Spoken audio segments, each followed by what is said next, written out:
Hello, everyone, and welcome to End of Life University podcast, where we share real talk about life and death. I'm your host, Dr. Karen Wyatt, and this is episode number 306. In just a moment, I'll be sharing with you an interview I did with Penny Davis, who is literally one of my heroes. She will tell us the story of how she helped save a failing hospice home for people who were dealing with homelessness and turned it into a thriving charitable organization. And I'm excited about this because I believe this is something we need to do all around our country. So I hope someone listening will feel inspired by hearing the story Penny tells about how she accomplished this and get the passion and the drive to create a hospice home in your own community for those at the end of life who have no place to live. And you might recall back in episode number 288, I did an interview with Dr. Nahid Dosani, who lives in Toronto, Canada, and he started the PEACH program, Palliative Education and Care for the Homeless. So I'm passionate about this issue. I really believe we need to be doing much more to help people who are dealing with homelessness to have care and comfort at the end of life so that they're not dying on the streets. So I hope you enjoy my interview. In just a second, I have a couple of announcements, though. First, to let you know, my new podcast, What Really Matters, Everyday Spirituality, is now finally available on Apple Podcasts. So if you have the Apple Podcast app on your phone, you can just go there and search for it, What Really Matters, Everyday Spirituality. And it's there at last. So I will also leave a link to it in the show notes for this episode. And then I want to thank Kate Riley for renewing your pledge on my Patreon page at patreon.com/EOLU. Thank you to Kate and to all the other supporters out there who are keeping the podcast on the air. So with that said, we'll move on to the interview. Just remember to stay tuned afterwards, and I'll come back with a few takeaways and to say goodbye. So here we go. Today, I'm happy to welcome my guest, Penny Davis. Penny is a former nurse who worked in hospice for many years before getting degrees in business, leadership, and wellness management. She served as the executive director of a hospice and eventually retired, only to be called to her next mission, saving a hospice home that provided care for people dealing with homelessness. She has been honored as a healthcare hero for her work salvaging this troubled but vital program. Penny is also the author of the book PJs, Pearls, and Fishing Poles, Life Lessons of Style and Substance. And we'll be talking all about Penny's work and her book, but you can learn more at the website pennydavisbooks.com. So Penny, thank you so much for joining me today. Well, thank you so much, Dr. Wyatt, for inviting me. I'm always pleased to talk about hospice and for both of us to continue to educate and share stories that may inspire people to work in this industry. Thank you. Oh, you're so welcome. And as I mentioned to you before we started recording, I'm especially excited about your story because you have this, I think, somewhat rare combination of nursing and hospice work combined with a business education. And we're going to get into that a little bit later because I think it's really important that we bring those two worlds together if we want to create viable organizations. But before we move into that, would you kind of take us back in time? I'm curious about your story and what got you interested in a nurse as working in hospice in the first place. Oh, of course. Thank you so much. I don't know if I think about this a lot. I don't know if we choose our career or our career chooses us. You know, that's kind of what I've pondered over the years. And I've shared this a little bit in the beginning of the book and some other articles that I've published. I think I shared with you about When Do We Get to Cry article. But, you know, as a little girl, you know, I can remember always playing nurse. And I don't know why, because I didn't have a nurse in my family or a physician or someone, but that was how I kind of started my creative process, if you will. What do you want to be when you grow up? And so I had Kleenex boxes and shoe boxes and all kinds of little things that I created as to beds, and my dolls were all in them, and they had Band-Aids and gauze on them. And I had taken, I recall as a little girl, one of my dad's white starched handkerchiefs, which I don't even think anybody has those anymore, and created and folded it up into this little nurse's cap and paper clipped it together and just the whole roll. And so that kind of got me started. And also my grandmother, as I went to visit her some in the summer, she lived in a very small town in southern Indiana. And this was before hospice really became a program of care, but these neighbors took care of a friend who lived down on the corner. And my grandmother did certain pieces of the care for this lady, and other neighbors did things, but she was doing the cooking for breakfast and lunch. And my job was to kind of carry the oatmeal and the soup at lunch down the sidewalk without spilling anything.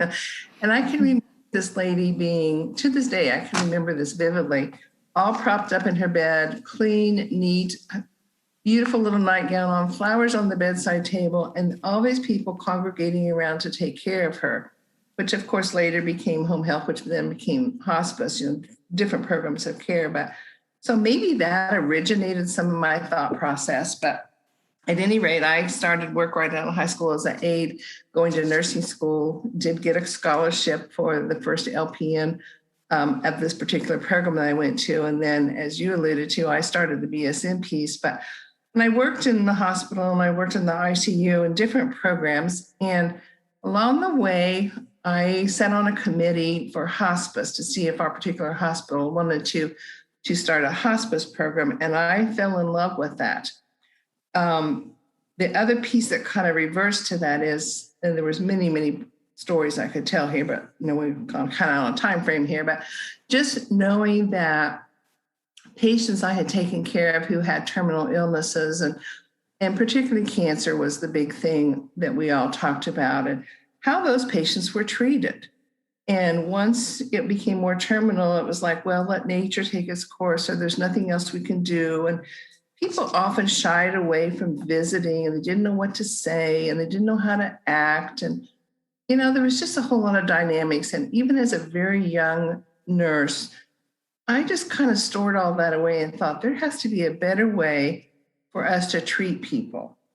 And kind of the other end of the life care spectrum, if you're having a new baby and you're up in OB, you're getting chocolates and flowers and, balloons, and everyone is celebrating. But at this other opposite end of their life process, people were shying away and people were dying alone.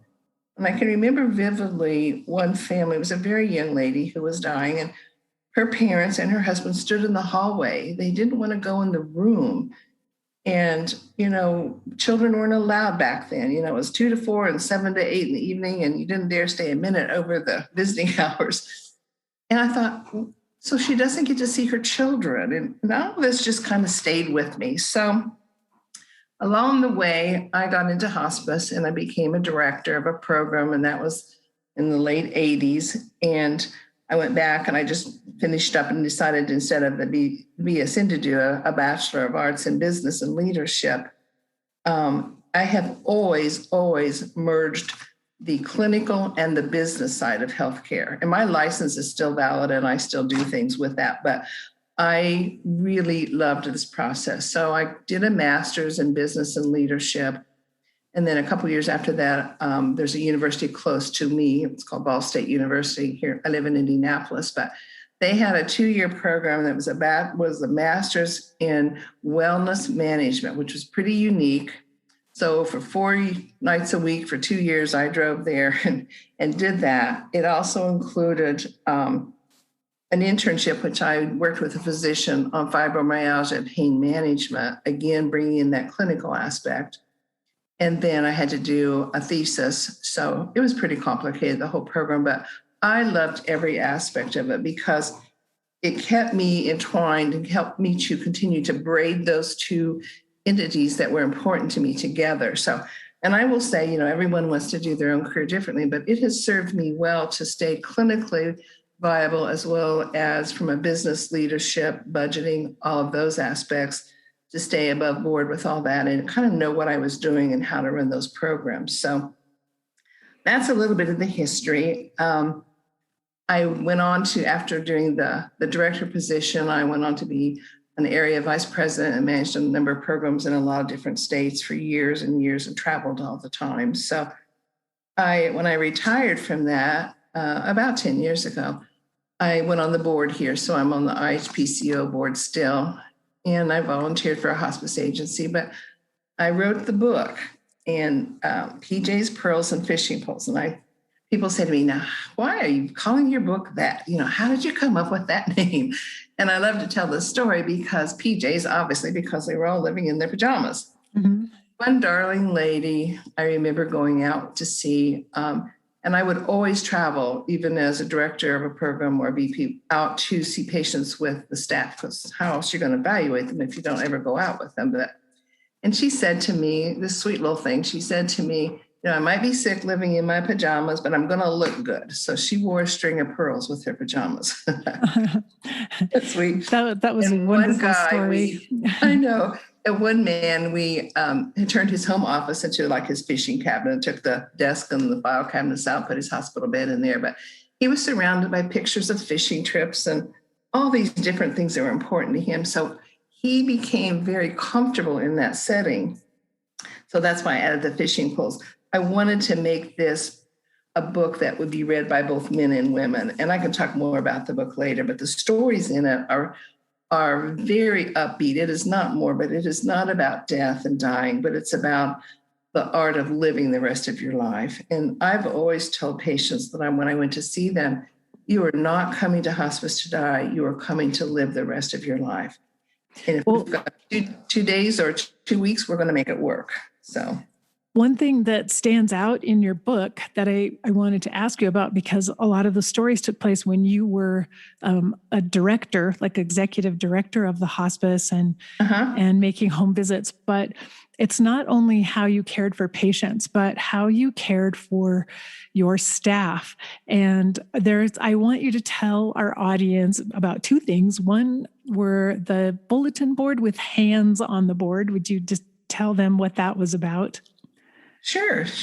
Well, I think that, because I've worked in programs where the staff wasn't taken care of, that's always been one thing that I believe. If you want to have a really viable program and deliver quality care, you've got to take care of the staff, because this is difficult work. We all know that this is difficult work, and it can, play on your emotional, physical, mental, spiritual aspects of your life. And so you got to have someone say, hey, are you okay? Or you did a great job, kind of that pat on the back thing, And so that kind of gave me the idea in the conference room where we would always have our team meetings. There's a bulletin board, and I just cut out these little hands out of construction paper and put them up there that were blank. And then I would encourage the staff to write a note on that to someone. Maybe it was their colleague that went with them on an extra special call, somebody that was on call for the weekend and did something special, or just whatever they wanted to share about each other, or I wanted to share about all of them, so that people knew that someone was taking notice. And so that was kind of their pat on the back. And the other thing was the 2 cookie jars. Yes, that's what I wanted to ask you about that as well. Do you always have people 2 love cookie chocolate jars on the table? Yeah, so people love chocolate. So one had chocolate chip cookies in it, or some kind of cookies for every team meeting, because people love to eat. They came in out of the car and into the conference room, and so we would sit down and have that. And the other one would have little quotes. Might have been something that I wrote, or it might have been something that was important that somebody that I knew that wrote some special kinds of quotes that I was able to share. And so one of them was, Vince Lombardi was a football coach and from the Green Bay Packers. And he had a lot of different verses and quotes that he would share with his teams. And it was in a book years and years ago. But I loved it because it had a lot of information in it. So one of the quotes I always used was "build team spirit." And that was a quote from Vince Lombardi. So I use that one and a lot of different ones, always be a little kinder than necessary. I'm just thinking off the top of my head. But so did you draw one of the quotes out of the jar during the meeting? Or we always drew a quote, and then I would read it, and then that's how we started our meeting. So it's just wonderful. I just love how creative you have been, and just the smallest things sometimes can can change everything and make such a difference to the staff when they know that you genuinely care about their well-being and you're looking after them in many different ways, but providing them with a nice, sweet treat when they come in from the field and sit down for the meeting. But you're also inspiring them emotionally and spiritually with the quotes. And I think it's really beautiful just to hear these stories of how, in some ways, I think the kind of compassion and caring that we want our hospice patients to receive, it begins at the top, and it depends on how do we treat the staff that's working for us. They have to be nurtured as well. Exactly. They have to receive the same compassion in order to pass it on to other people. I think you're absolutely right, Dr. Wyatt. And, again, I'm just going to bring this up again, but it's that aspect of having the clinical and the business perspective of the business, because, it can be 110 degrees here, or it can be 20 below zero in an ice storm, and they still have to go see patients. And if they come back in and there you are in the office and you're all toasty warm and drinking an iced tea or a cup of coffee or whatever it is, and they think, oh, she has no idea what this is like out there, or what I've just seen, or what I've just witnessed. But, if you are that clinical person who has been out there doing that, you do have an idea, and you do make sure that they know how much they're appreciated and how much they're cared about. The flip side of that is you've got a corporate operations that wants to know that you're staying on the budget and you're doing the marketing and you're making the calls and your survey's perfect and all those kinds of things. But if you don't have that really unique kind of combination of blending those aspects together, your program is not always as successful as it might be if you kind of delved into that. Now, I'm not saying that somebody can't be a director who isn't clinically knowledgeable, but it does help. Mm-hmm. But I've been through personally through situations with a couple of different hospices that ended up bringing in someone from the corporate world to be an executive director who knew nothing about medicine at all, but particularly nothing about hospice. And I saw some pretty disastrous effects because that person made business decisions that would make sense in a different setting, but it was so clear they did not understand what the staff was dealing with and how exhausted the staff might be, and didn't really have the ability to see the little things that the staff might need that could have made all the difference. And so I mean, I agree with you. I think in an ideal world, we can bring those two worlds together, because on the other hand, I have seen a number of situations where programs have failed because there was no one involved who had a business sense. There was no one at the top who really even knew how to run the hospice as a successful business. So I wanted to ask you about that, because as part of your story, I know that you got called upon after you retired to come back into service and to help the Abby Hunt Bryce home, which was failing at the time you got involved. So I was hoping, just tell us all about that and what was happening at that home. Why was it failing? And okay, well, sure. It's kind of like, well, as I alluded to, when I retired, then I wrote the book, went on the board for hospice. I was doing some volunteer work. I ended up writing 3 other books and publishing them, which are women's contemporary fiction, and they have a healing garden. And so with that, one day I was doing a book presentation, and a friend of mine came and she said, have you heard about the Abby Hunt Bryce and what's going on over there? And I said, well, not really. I said, I know it's there. I don't hear much about it. But see, the other piece to that is I've been on the road forever. I would leave on Monday morning and I would come home late Friday night. And so I had traveled with my job. And so when I retired, it was like I was kind of figuring out what was going on in my hometown and kind of back to normal with that. And so I said, well, tell me what's going on. Well, they've got this beautiful home, but there's no patients, and it's for the homeless, and it's free. And I said, how can you have a free home with no patients in it? Mm-hmm. The streets, this doesn't make any sense. So I got to figure this out.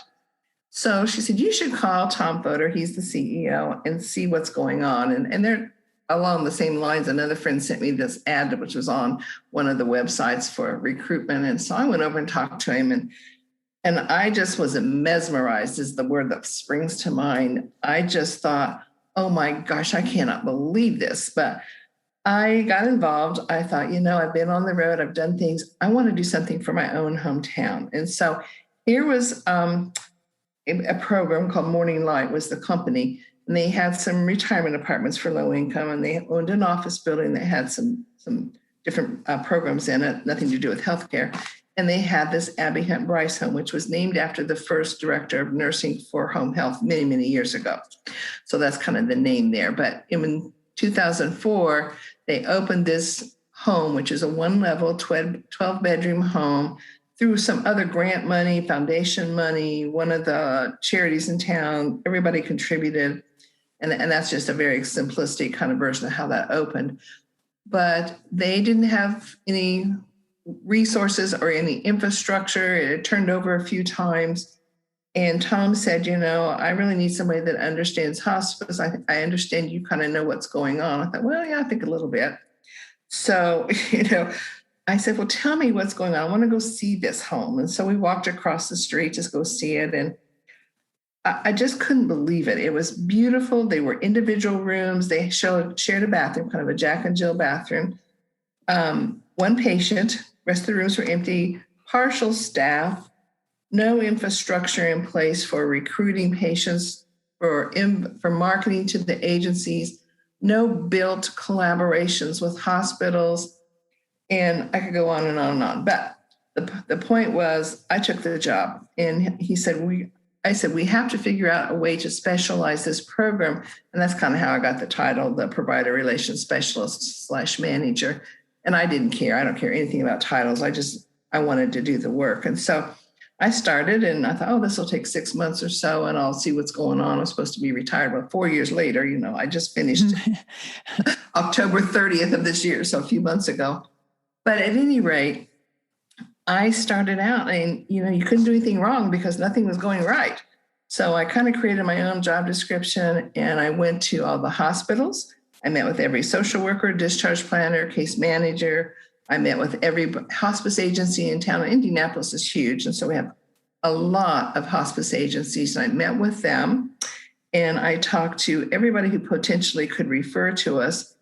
And the story I got was that, they might call over, but nobody would take a patient. They'd say, we don't have any staff, or we don't have anyone to take care of them, or whatever excuse they wanted. So they really weren't accepting patients. And so we put a halt to that. And we hired some staff, and we had some changes in the CNAs who run the program during the day and take care of the patients. And we hired a wonderful lady to be our operations manager. And she made sure she hired the aides. She made sure they had the right credentials. She would oversee putting together a very secure system for the drugs. And they made all the food. They do the cleaning of the home and all of that. So they do that piece. The hospice agencies in town would refer the patients after I saw them all. And they then would just treat this as if that's the patient's home, which of course it was. So they would bring the meds, they would supervise all of that, and they would make sure there was a plan of care in place. So I got all those pieces in place before we started actually going and admitting patients. Then I would get a referral, and it would be somebody showed up in an ER for pain management or symptom management. Somebody was out on a park bench someplace. Somebody was in one of the missions or the shelters. Or somebody could be at home and hospice had already picked them up, but they couldn't stay there any longer because it wasn't safe. Their meds were being taken.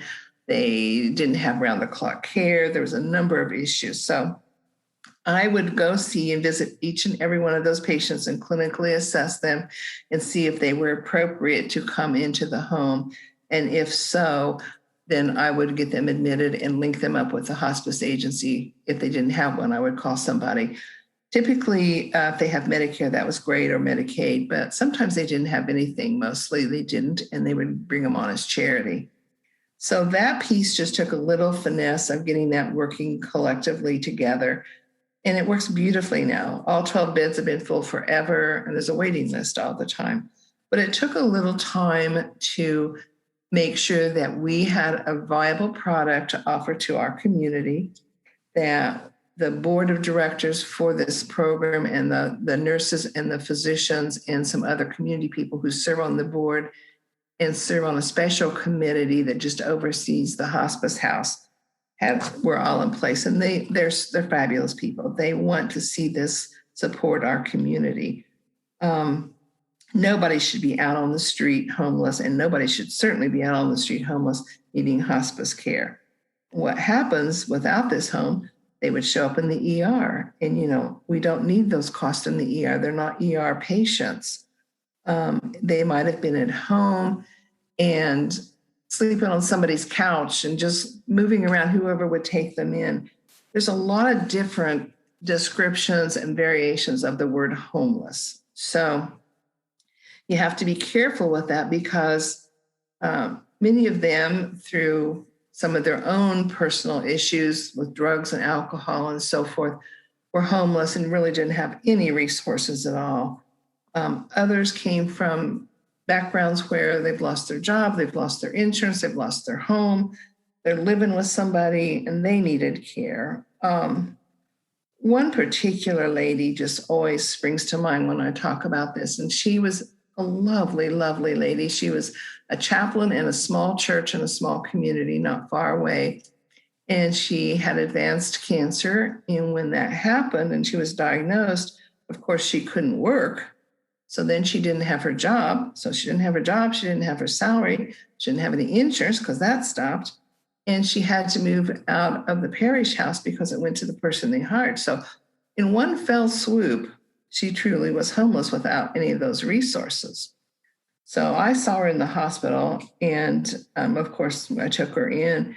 We brought her in. Now, no one in her church was able to offer her a home to come live with them and take care of her, which is understandable, but they continued to support her in other ways. They brought her clothing. They brought food for our home, and I'll talk a little bit about those donations in a moment. But so she was a different variation of that homeless, but she still needed some place to call home, and she needed all of us as her family, along with her church family.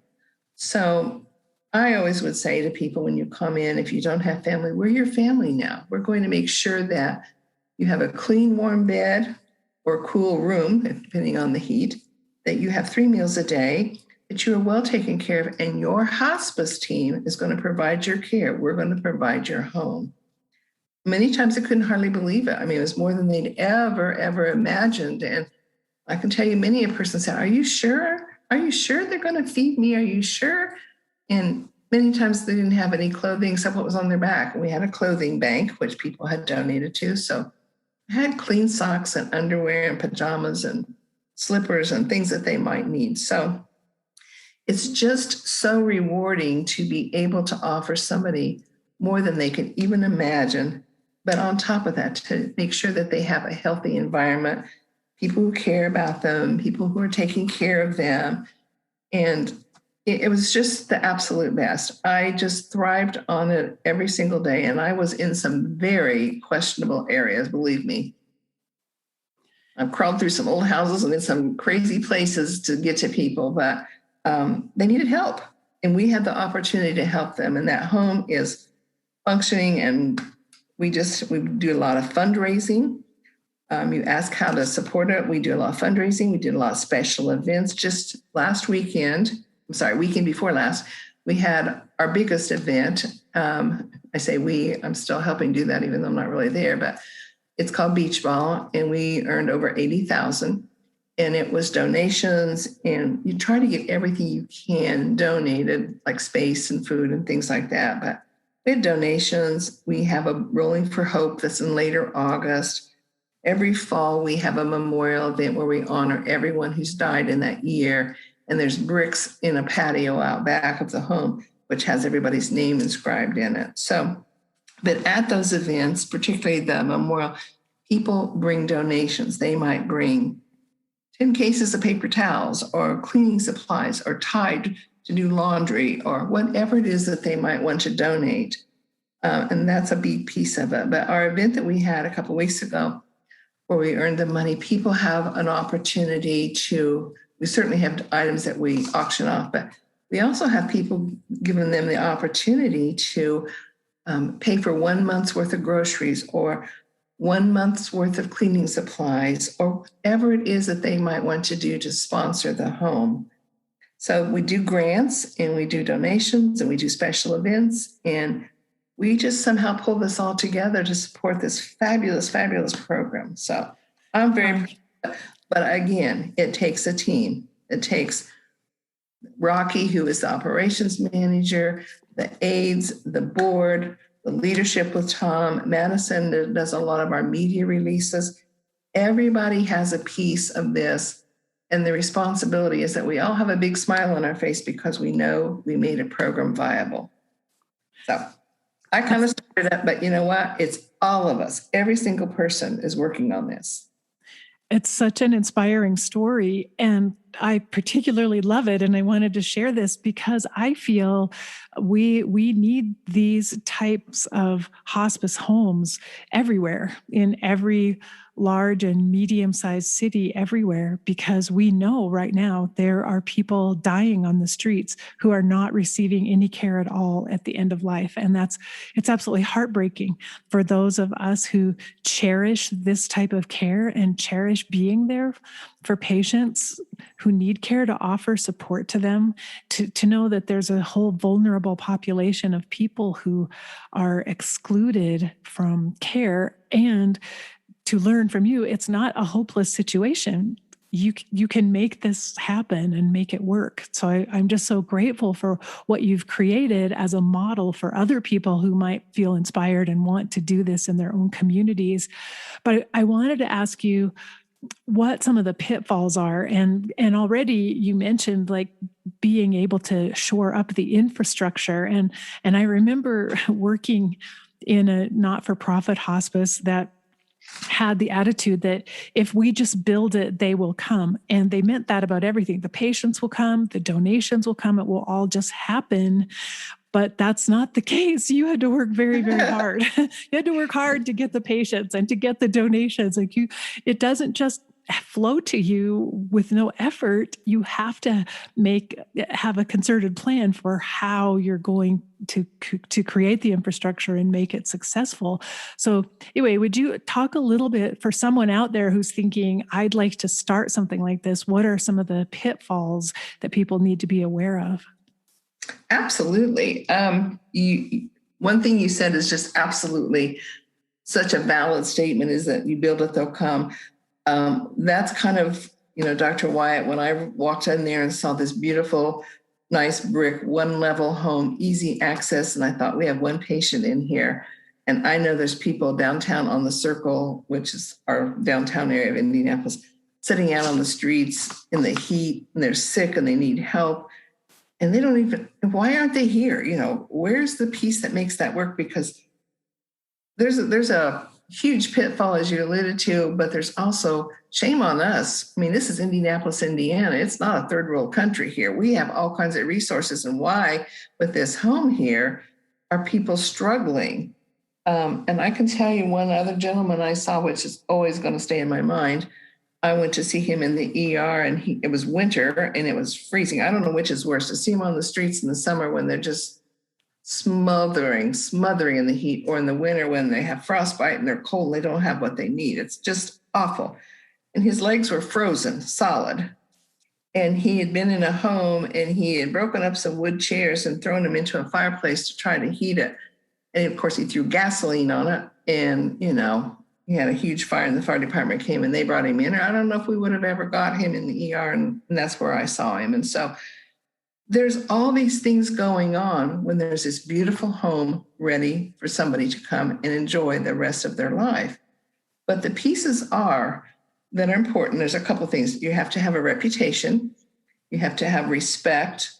You have to make sure that you have some representation and some collaboration with community people.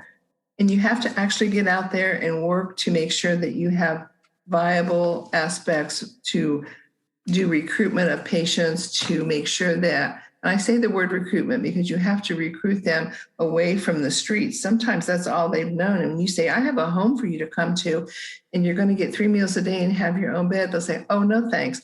They can't imagine that you're offering this to them. It's more than they can ever imagine. I saw a gentleman one day in one of the shelters, and a very big guy, like 3 times my size. And he had his hand holding onto his pocket. All he had on was this hooded sweatshirt. And I thought, boy, I hope you don't have a gun in there. But I said to him, and his name was Rosie. His name was Roosevelt, but he went by Rosie. And I said, Rosie, how are you? I'm fine. I said, but what are you holding in your pocket? And he was blind, visually impaired, but almost blind. He said, it's my eye drops, because if I don't hold on to them, they're going to steal them from me. They'd taken all his clothes, and it's just a whole lot of stuff that goes on. And he said, they numb my eyes. And I thought, bingo, somebody's going to take those because it's another form of a drug. And I said, if you can trust me to come to the home, nobody is going to steal your eye drops. Well, he finally decided he would. So, when I use the word recruitment, you have to make sure that people understand you're there to help them. When no one's helped them in before, this is a lot for them to understand. So we got him there and we took care of him, and it was wonderful. And, you just think about all these people. There's millions of those kinds of people all throughout the whole United States that need and deserve our care. He had a hard life. He didn't do anything to deserve all this. But indeed, that's where he found himself, in the shelter, trying to protect his eye drops. So community involvement with those shelters so that they can refer those patients to either to the ER for pain management. The ER will then call a hospice agency. And because they don't have a home, then they will call me and I would go see them, because our home gave them the home and the opportunity to bring them on service. So, contracts with people to make sure that you had a good referral source internally. Those social workers, discharge planners, case managers, all of them, they were charged with getting those patients turned over and discharged pretty quickly. But if they didn't have somewhere to discharge them, they discharged them to the streets. They turned up 2 days later, and we returned the whole process all over. So having a hospice home was such an important aspect, and it built such wonderful relationships.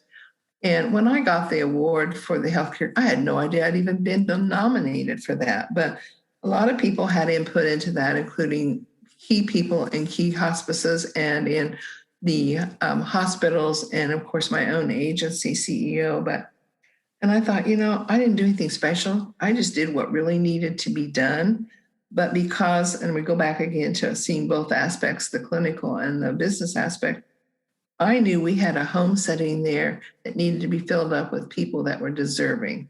So families, if they have a family, will always tell us we couldn't have done it without you. They don't have a family and they're the last person in line, or no one speaking to them in their family anymore. And that's usually the drugs and alcohol, and people have been through things together. Then we became their family. And you listen to some of their stories and you think, I'm so grateful that at the end of your life, it can be peaceful and you have a meal and you have someone to take care of you. And these wonderful, wonderful hospice agencies throughout town are working with us to serve you. And that's that collaboration. So it's a variety of things. And I think it depends on the city, if you're in a really small city or if you're in a bigger city. And if you had some things specifically, I would be happy to share, about that, after this conversation is over today, or if you want to get back to me. But it's just an amazing opportunity to reach out to people in need. And it sounds to me, Penny, as you were describing all the donations that people would bring in and people who showed up at fundraisers, that you were able to reach out to the larger community and get them engaged. And did you have to do a lot of education to help people understand what the home was about and why you needed their support and what you're trying to do for the whole community? Absolutely. But again, it's that team effort. Whether you go to Rotary and you talk about it, or whether we have a newsletter now, you can sign up for that and you put case studies in there. And then certain people would see there's a success here. I believe I'd like to donate to that. And so then that started donations. It didn't all just happen immediately, but you had to prove something, and you had to prove your worth, and you had to prove that you were helping the community to stay viable and help these patients that were in such need. Someone wants to open their checkbook and write a check to you or bring in all the donations. We had people take us on as special projects, and maybe it's the bank, or maybe it's a business, and One time somebody pulled up and said, we have donations for you. It was all new sheets and comforters for the beds. People could see things happening. Another family that I met with one time, they wanted to do something and they donated new televisions for each of the rooms. So all those kinds of things didn't happen overnight. But once you started the process, then, you rolled it out and someone said, well, they're helping. I believe I'd like to help. Or my mom or dad had hospice and the hospice agency was wonderful. Now, these are homeless people, so this is their home. I'd like to help them. And you just kind of grow them organically to make it what it is today. But it takes everybody. It takes everyone. And Madison does a lot of the media. So she would do news releases and we would do follow-up stories and we were on the news. We did Christmas 2 times a year. Of course, we did it at Christmas time, but we always did Christmas July 25th as well because some of those patients weren't going to be there on December 25th. So we would do Christmas presents for them that were donated, and we would have the newspaper come out finally, and they would do a story, and just all of these endless stories. I could still be talking this time tomorrow about all these different kinds of things that factored into the success of it. It wasn't any one thing. It was everybody on the team, and it was the successful results. And then, you think about the hospice agencies telling the stories. And then you think about the hospital when they say, I had a patient that was really difficult and I called and, the hospice house took them. And gosh, isn't that wonderful that we have someplace now to send people? And so everybody starts singing the praises. And that in itself was just priceless because we were able to help so many people because everybody kind of jumped on the bandwagon, so to speak, and became part of the success. And so it makes sense to me that in the beginning, you need to have enough resources available to create a credible program that you honestly can brag about to other people and that you can bring people to see it and tell them about the results you're getting Absolutely. so that you actually have something worthwhile that you can demonstrate to people in order to bring them on board. And then it sounds like once you get the ball rolling, word of mouth, and just because honestly, a lot of people are looking for causes to support in the community. They want to find ways to be helpful and to give to others. And so Exactly. when you let those people know that here we have something that's actually helping our entire community, it seems like it's a win-win at that point. Sometimes you have to just be able to tell the story of why you want to do it, and then you build the house. For instance, I'll give you another example because I've done a lot of consulting about this. There was a lady who came to speak with me. She was actually going on vacation and she stopped in Indianapolis and I spoke with her. She was from, I can't remember now if it's Kentucky or Tennessee, but south of us. And they had a little 3-bedroom house that someone had, just a regular home, someone had donated for this cause. And one of the real estate agencies in town had paid the mortgage on it. So they didn't have a mortgage. They had a couple of different restaurants in town who would donate the food for breakfast or the food for lunch. But, they only had 3 patients. They had 3 rooms. And they started very, very small, and they had all volunteer staff. So they really were trying to link up with a hospice agency, but they really were just providing a home. And, so we talked a lot about the viability of that and the legality of it. You got drugs in that house and all kinds of stuff. So I said, you really need to make sure you're linked up with the hospice agency because they're responsible for the meds and they have to be accountable for those when they have state inspections. And that's another whole long story I won't go into, but you know what I'm talking about. Yes. Survey and so forth. So, but they were on the right track. They started small. They made a program of care there and they were to help people. They not necessarily were even homeless. They were just people that maybe lived alone and didn't have anyone to provide any kind of care. And they had some other agencies that were donating towards them, but they were off to a grand start. So you could start very small and grow your program. You could have a home, you could have the program and find some place to do it.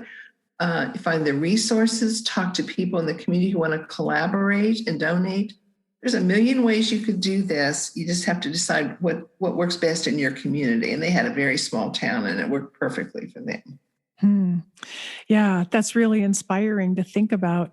Oh, And yeah. I think another element is that you have to have enough passion because I don't doubt that there are days when it was discouraging or when you were wondering, is this even going to work? Will this actually happen? But you have to have enough passion that carries you through those more challenging days and keeps you going so that you don't stop. You just you try something else or you talk to a different person and you keep working at it to make this become a reality. Well, it is an emotional landscape some days, the physical and the mental and emotional aspect, but also you think for the staff and the patients and families, if they had a family. I never really got discouraged with it because I could see the big picture. And I knew from having done this for so many years that, in my other practice, sometimes you'd see a patient and they lived in a mansion, so to speak, and sometimes they lived in an old trailer, barely had the utilities on, but they had a roof over their head and they had some kind of food and they had some kind of support and they were in a hospice program. But with these folks, when you go downtown and you see somebody as the man I talked about who was in the old house, or people out on the street or in the shelters, you thought, you have got this big, beautiful house. You've got to figure out how to make this work. And I could see a way to do that. It couldn't be done overnight. You have to have a process in place that allows you to build the program from the ground up, or it would collapse again. And I didn't want it to collapse. So you're right. It just takes some endurance. And, I love it. I love what we've done. I love what we've been able to contribute to this city. It's perfect because, I was doing things out in other states and other cities, and now I've done something here locally, and it's very fun. But you pull up there and you get wonderful comments like at the event a couple of weeks ago about, this is wonderful. This program is so awesome. And I don't know how you guys have done it. And, everybody's just smiling. The whole team is smiling because everybody has a piece in the process. So. Hmm. Well, it's just such a beautiful and heartwarming story. And I'm so hoping that people listening will feel inspired and think, we could do that. We could do that in my community. Because I can imagine the wheels start turning and you remember, hey, there's that, that one building that's just sitting there empty. And there's this person. And, you Yes, start exactly. thinking of who can come together that could actually make this happen. And absolutely, that would be my dream to see it happen. And one of the reasons I feel this way is that a few years ago, I was walking down the city streets and saw a homeless man who literally collapsed in front of me on the sidewalk. And he still had a hospital bracelet on. He had a bag full of medications and things from the hospital. He told me he had terminal cancer. He'd been in the hospital and they discharged him and they sent him in a taxi that just dropped him off. And so literally, I know that story. I saw him, and I think until that moment, I had been somewhat unaware of the reality of that situation until I literally saw him laying on the sidewalk, and I was appalled and I didn't know what to do or how to help this man. And that's when it became so clear to me that this is unconscionable. I can't live with this. Like we have to change this. Look at us. We're one of the wealthiest countries in the world. How are we not fixing this problem and helping the vulnerable who need help so desperately? You've hit the nail on the head, that conversation, and that's why I've done this. You're just absolutely right. This is not acceptable. No, so true. And so I don't want to put you on the spot, Penny, but if there are people listening who want more information, can they reach out to you if they have more questions? Or sure. Because you're just a wealth of information with everything you've done and everything you've been through. Absolutely. My email is my name and then short for Indianapolis. So it's PENNYINDY, Penny Indy, at Comcast.net. I don't want to see you get overwhelmed with Oh, overwhelmed with questions, but maybe there are one or two folks out there who think I can do this. I just need a few questions answered. And so, sure. one more thing I didn't cover, but I just wanted to ask you, do you use a lot of volunteers in the actual care of patients in the home? No, not in the actual care. There's volunteers or somebody who mans the front desk and checks people in. We have volunteers who help do cooking. We have volunteers who, help with games and when we have special events like parties and so forth. But the home health aides do the actual care of the patients. And that's probably important because, for one thing, they're trained staff, but it's also Exactly. a consistent staff then working Yes. with the people who are living. And they know how to move them and take care of them and, all those kinds of things, feed them so nobody's choking. And, it's a variety of things. And I want to circle back to something I said a minute ago, which I meant to clarify. When I said I see everybody physically, if they're appropriate, I bring them in. And I wanted to say something else about the appropriate, the things that we would not bring in with people who were actively on drugs, had guns, and had alcohol problems. Because unless they said that they would come in and not have that happen, in the beginning, before I got there, people would come in and bring things, to them and extra drugs, or someone say, oh, they're okay, we'll just bring some beer in and talk to them. Or, I've always carried a gun. So those things would not be allowed in the home for obvious reasons. And so when I made sure that that was not going to be a problem and jeopardize our staff, because at night there's always 1 to 2 aides on. There were 12-hour shifts. The daytime, there's extra people because the operations manager's there, or I'm in and out or whatever. But, you could not risk the safety of the patients or the staff. And so I made sure, to the best of my ability, that everybody would abide by that rule. So. Thanks for clarifying that. And that makes total sense to me. Yes. You have to have some boundaries and set some limits around things. Yeah. Well, before we run out of time, Penny, I wanted to move on to your book, which I love. And I'll say the title again. It's such a cute title: PJs, Pearls, and Fishing Poles, Life Lessons of Style and Substance. And the stories in your book, Penny, are just the most heartwarming, sweetest stories. And as you said, they're not maudlin. They're not depressing in any way. They're very uplifting, and you've written them in such, how do I want to say it? I guess such an accessible way. Like, they're very easy to read. And even for a person who's a little bit scared of subjects like hospice or dying, the stories are really, they're easy to read and compelling. Like, you read one and you can't wait to move on and read the next one. Thank you so much. That means so much to me. And I'll tell you a couple of fun ones. How's that? Yes, please do. And again, I wrote this right after I finished my corporate job and retired. And I can tell you that I used to come to the hotel at night and think, my gosh, I got to remember that story. That was just awesome. I'm going to write that down someday. And, all those living in the hotels all those years and traveling around, and I'd make a little note and I think, I'm going to get to this one these days because this is worth repeating. And the thing about it is they're priceless stories, but there's nothing that's time sensitive. What happened 20 years ago can still happen tomorrow in these kinds of families. Mm-hmm.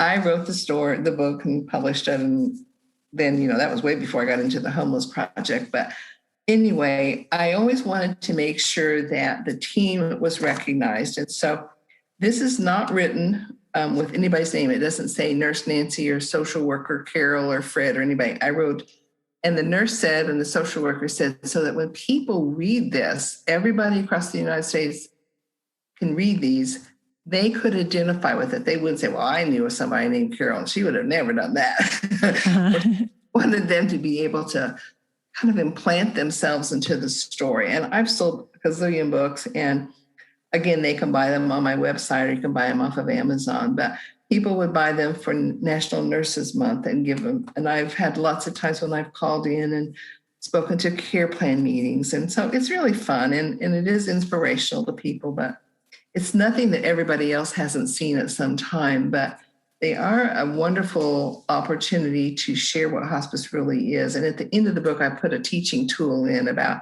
what hospice is and how it started and the Medicare benefit and so forth. But One of the things I always make sure to tell people is, and I wrote it into a story, is you talk to the patient, not at them.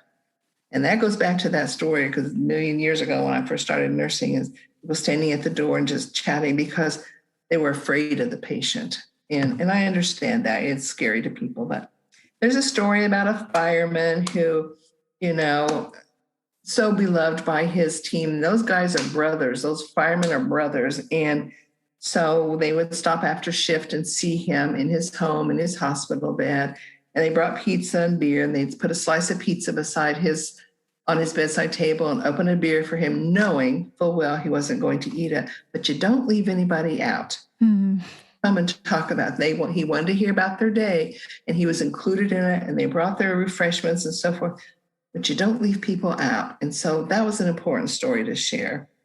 One lady who she lived in this little old rundown place in the country, a little garden, and she had an herb garden, and her daughters who had married and left home, would call and say, now, how did you make this, Mom? And how do you do that? And should I put this plant in the shade or in the sun? And so God love them. One of the social workers and the volunteers decided to help her write all these stories down, and they were going to make it as a gift for her for Christmas, because she wouldn't be there by Christmas. And so they wrote down all these stories, and they made a journal for her. And we took a picture. She had an old mailbox out on the road with her name on it, which of course was her daughter's maiden name. So that became the cover for the book. And there was that mailbox with their name on it. And I just thought that was just shockingly amazing. And nobody needs another sweater for Christmas, but to get something that your mother shared with you was just priceless. So, oh, that was beautiful. Isn't that sweet? Let's see, what's another fun story? Oh, I know another lady.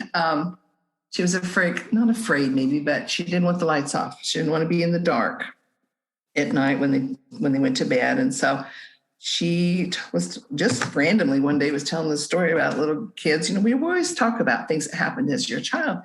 And she liked lightning bugs. And remember when we always punch the holes in the mayonnaise jars and you catch the lightning bugs and all that stuff. And so one of the volunteers and the social worker, I think the nurse was involved in that one as well.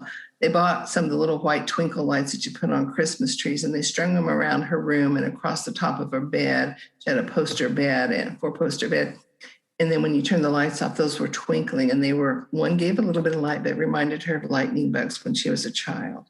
Oh, that is so sweet. I know it. So I don't know. I just, there's just a lot of them. And one guy, I did go see this older couple one time with one of the nurses, and they were just darling. He kept calling her his bride, and she's just resting now. And, literally she was almost comatose, but, we just talked with him. And I said to him, if you need anything, you call the office. If it's after hours, the answering service will pick up. I tell them this all the time.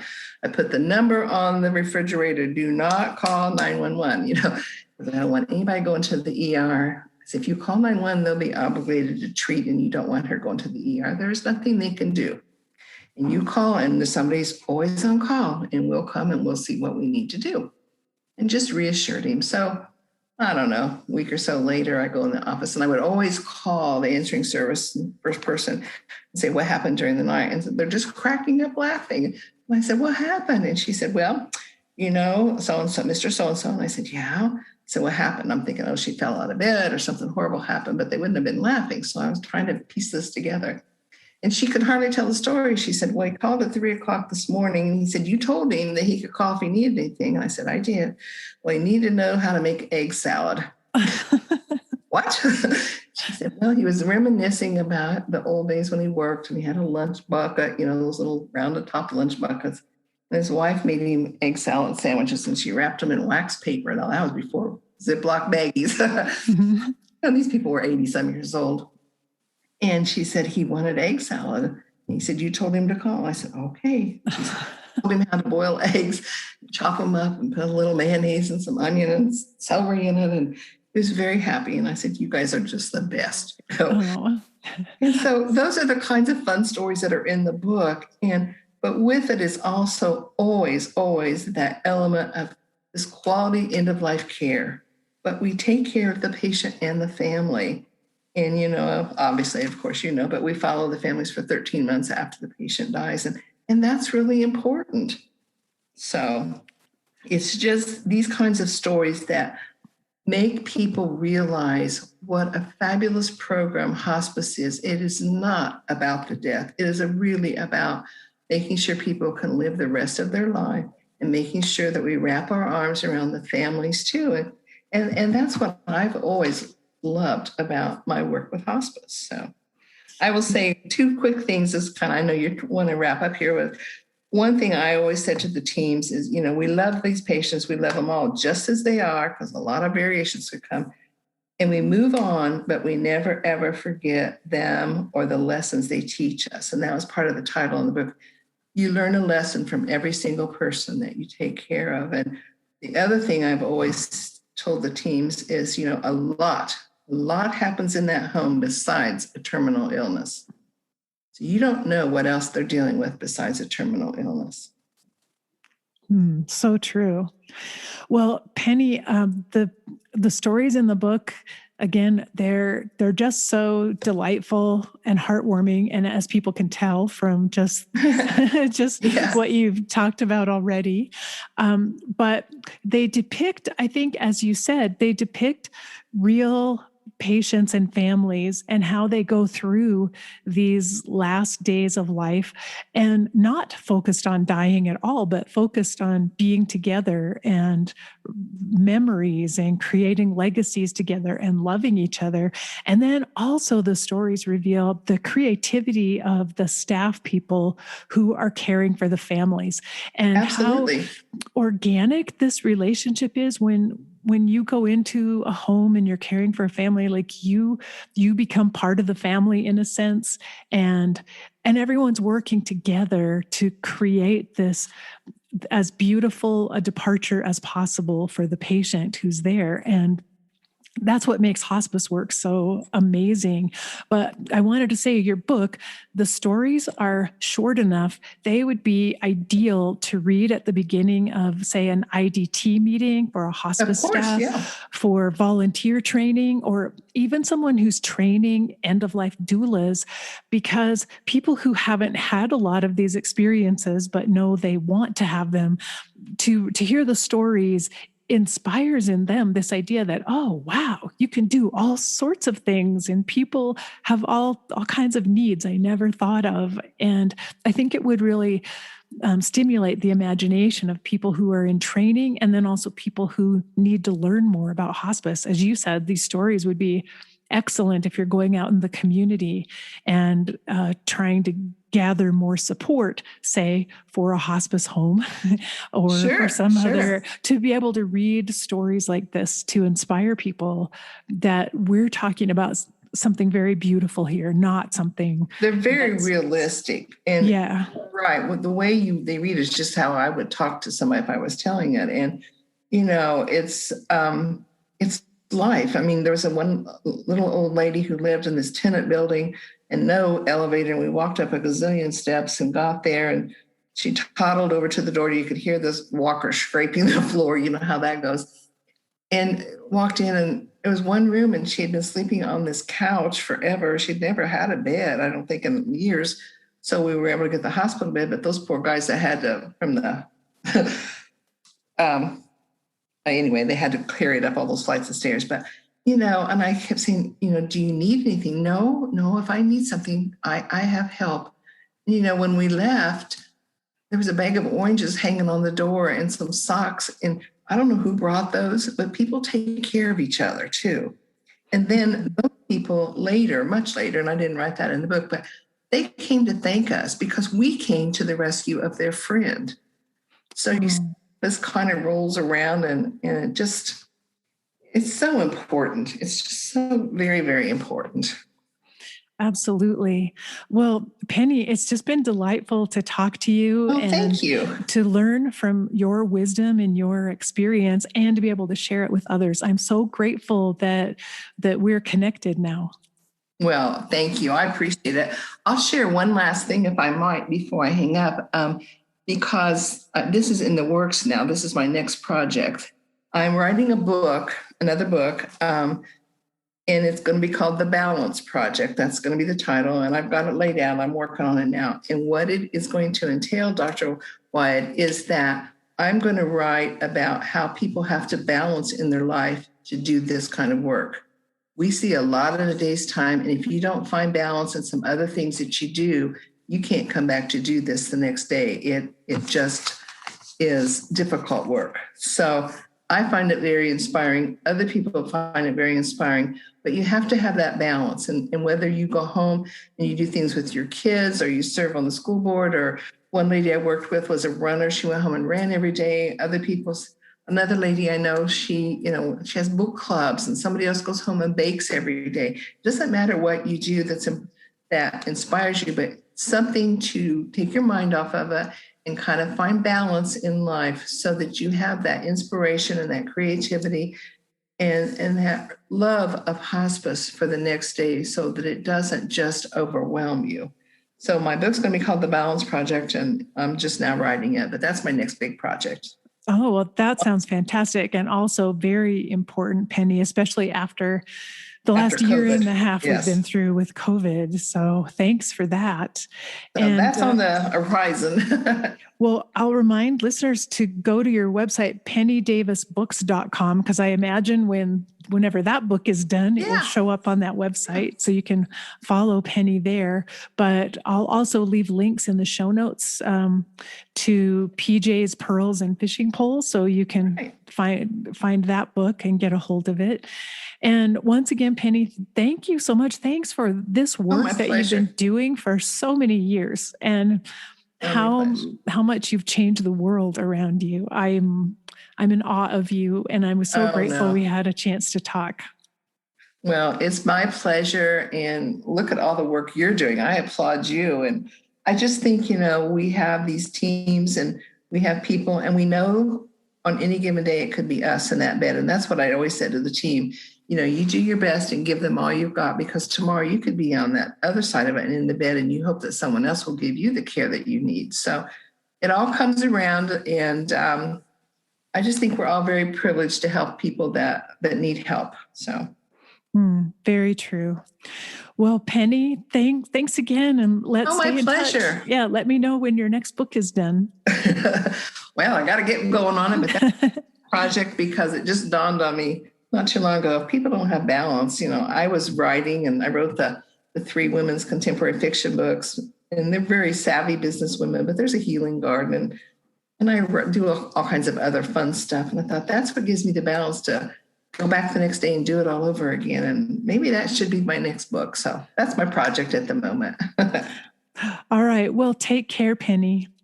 Thank you so much. And others who are out there listening, if I can help in any way or give you a word or two of advice, don't hesitate to reach out. That's how we help each other. So thank you, Dr. Wyatt. You're welcome. Thank you. Bye-bye. Bye now. Take care. I hope you enjoyed my conversation with Penny Davis, and I hope you feel inspired to take on a project in your own community to make end-of-life care better for our most vulnerable populations. I was, as I said before, really inspired by Penny's story of how she turned around the hospice home and made it successful just by using good business principles of creating a strong infrastructure for the organization. But I also loved earlier her stories of being an executive director of hospice and how she took really good care of the staff that worked under her, knowing that that's the best way to ensure that they will pass on the care and the compassion and the love that they've been shown to the patients that they're taking care of. That's such a good reminder for us. And then finally, I'll remind you again about her book, which I'm serious. The stories in it are great, really great teaching tools for teaching your community about what hospice really is. So something you could incorporate, and you could read the story out loud or paraphrase her story just as a way to engage people emotionally, to get them to care about hospice and what we're trying to do here as we help people at the end of life. I also want to mention an article that Penny shared with me to share with you called When Do We Get to Cry? It's an article she wrote about nurses and the aftermath of COVID-19. So I will leave a link for that article in the show notes for this episode, which you will find at eolupodcast.com. Look for episode number 306, and you'll find all the links for this episode there on that page. So if you enjoy this content, please remember to share it with other people. Let them know about the podcast and where they can listen. You might recommend specific episodes if you think there's something they would enjoy or benefit from. And it's also helpful if you subscribe to the podcast wherever you happen to be listening, and then leave a review and a rating, because that helps the podcast be shown to more people who are looking for this kind of content and helps us grow this community of like-minded people who are working to make the end of life better for everyone. So until next week, when I'll be back with another new episode, remember we're here for love. So face your fear, be ready for whatever comes next, and love each and every moment of your very special and unique life. Bye-bye.